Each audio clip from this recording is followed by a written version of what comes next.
vécu aujourd'hui une petite révolution. Le ticket a commencé sa lente disparition. Seuls les trajets à l'unité seront disponibles en version carton. Une sacrée page d'histoire qui se tourne, comme nous l'explique Marine Brossard et Jean-Yves May. C'est une évolution qui devrait faciliter votre quotidien. On les jette n'importe où, ça prend de la place dans les poches. Autant passer sur une carte, c'est plus pratique. Voilà donc la carte qui remplace depuis hier le carnet de tickets. Il coûte 2 €, il est anonyme, vous pouvez le prêter à qui vous voulez. Ce support rechargeable stockera désormais vos titres de transport.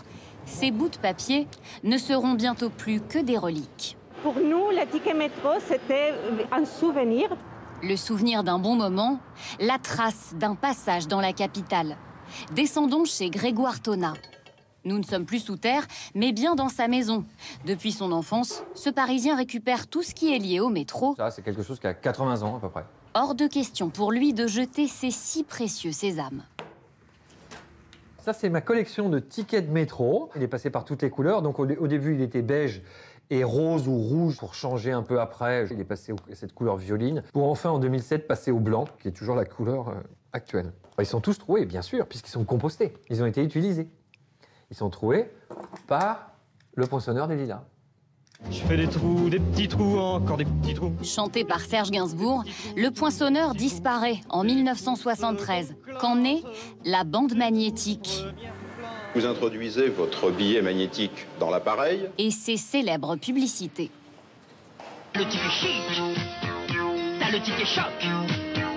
Tic-tac, tic-tac, tic-tac. Il accompagne les voyageurs dans Paris depuis plus d'un siècle. Alors derrière chaque ticket, il y a une histoire.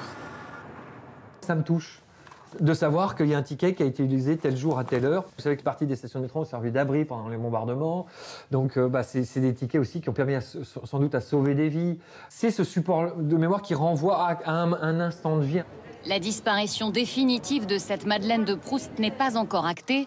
Le ticket sera encore vendu à l'unité. De quoi vous laisser le temps de mettre de côté un morceau de l'histoire de Paris.